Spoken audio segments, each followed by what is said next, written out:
Se hoje pensamos em ideias como justiça, verdade, amor, alma ou bem comum, muito disso é culpa de Platão. Ele foi um dos pensadores mais influentes da história da humanidade, não só da filosofia. Seus textos, conceitos e imagens atravessaram os séculos e continuam moldando debates atuais, da política à espiritualidade. Mas antes de se tornar esse gigante do pensamento, Platão foi um jovem inquieto, que teve sua vida completamente transformada pelo encontro com um homem, Sócrates. Platão nasceu em Atenas, no século V a.C., ele não só pensou o mundo e desenhou modelos de sociedade e alma humana, de conhecimento. Se você nunca ouviu falar dela, imagine o seguinte: pessoas acorrentadas dentro de uma caverna desde que nasceram. Descobre que o que via eram apenas reflexos de objetos reais, iluminados por uma fogueira. E mais, ao sair da caverna, ela encontra a luz do sol e percebe que existe um mundo imenso, colorido, verdadeiro, que sempre esteve lá fora.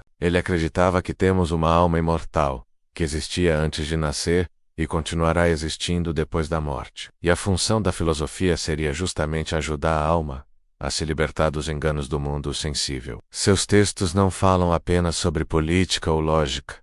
Menos eles mergulham em temas como amor, alma e sentido da existência. E talvez nenhum texto reflita tanto esse lado mais sensível e poético de Platão quanto o Banquete. Para ele, a alma tem três partes: a racional, a emotional e a desejante. Uma vida boa, para Platão, é aquela em que essas três partes estão em harmonia menos e a razão, guiada pela filosofia, lidera o conjunto. É como se a alma fosse uma carruagem puxada por dois cavalos, um impulsivo e outro obediente. E a mente do filósofo fosse o cocheiro tentando manter o equilíbrio. Um diálogo que gira em torno de uma pergunta fundamental: o que é o amor? Platão via a filosofia como uma prática de autodomínio. Ele acreditava que muita gente se deixa levar por desejos passageiros, vaidades, opiniões alheias, sem nunca parar para perguntar: isso é realmente importante? Ou isso me aproxima da verdade ou me afasta? E é por isso que ele insistia tanto na educação da alma. Para ele, a educação não era apenas aprender conteúdos, mas transformar a forma de enxergar a vida, purificação interior e crescimento moral. O filósofo nesse sentido não é só alguém que lê livros ou debate ideias, mas em ser justo, ser verdadeiro, ser inteiro. E esse ser só se alcança através de uma vida filosófica, uma vida guiada pela reflexão, pelo amor à sabedoria e pela coragem de olhar além das sombras. Mas alguém que se compromete com uma vida mais consciente, mais justa e mais conectada com aquilo que tem valor verdadeiro. Viver filosoficamente, para Platão, era também um caminho de elevação interior, mas como alguém em busca, um buscador inquieto que não se satisfaz com respostas fáceis, que está disposto a enfrentar o desconforto da dúvida para alcançar algo mais alto, mais duradouro, mais verdadeiro. Se voltasse para contar aos outros, eles provavelmente achariam que ela ficou louca. Afinal, tudo o que conhecem são sombras. Ele também se preocupava com o impacto político e social do conhecimento. Em sua obra República, ele propõe um modelo ideal de cidade, governada por filósofos, os únicos, segundo ele, capazes de enxergar a verdade e agir com justiça. Esse projeto é controverso e já foi muito criticado, mas mostra como Platão via a relação entre saber e poder.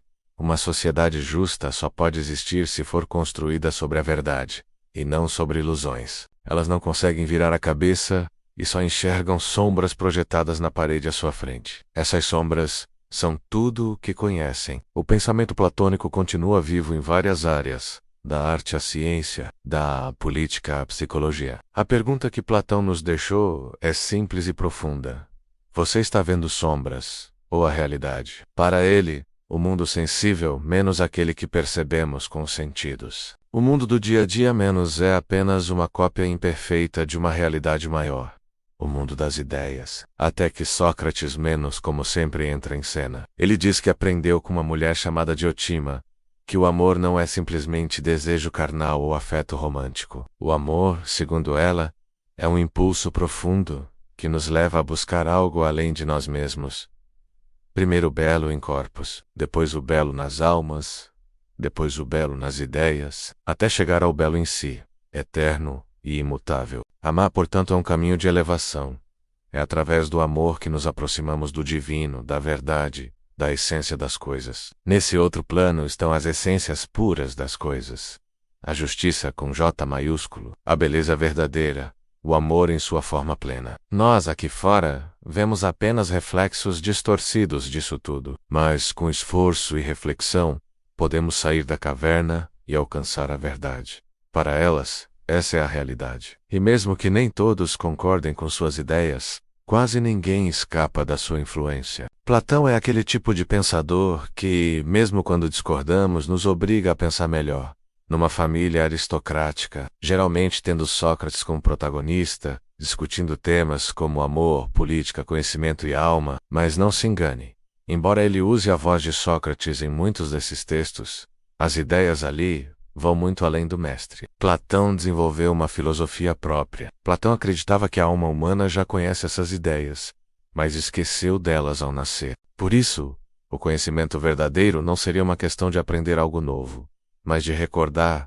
Ele chamava isso de anamnese. A filosofia, então, seria um processo de reconexão com o que já sabemos no fundo, mas esquecemos. É como se a verdade estivesse adormecida dentro de nós, esperando ser despertada, que mistura raciocínio lógico, visão de mundo e até uma certa espiritualidade. Ele poderia ter seguido uma carreira política. Ali, ele formou novos pensadores, incluindo Aristóteles, e criou um espaço dedicado à busca do conhecimento, à reflexão crítica e à formação ética. Era um lugar para pensar, duvidar, argumentar, algo que ainda inspiraria a universidade séculos depois, como era comum para alguém da sua posição. Para ele, há uma realidade mais profunda, invisível, onde estão as ideias puras menos como a justiça perfeita, o amor verdadeiro, a beleza ideal. Esse mundo das ideias seria mais real do que o mundo físico, que está sempre mudando. E a filosofia seria justamente o caminho para enxergar além das aparências,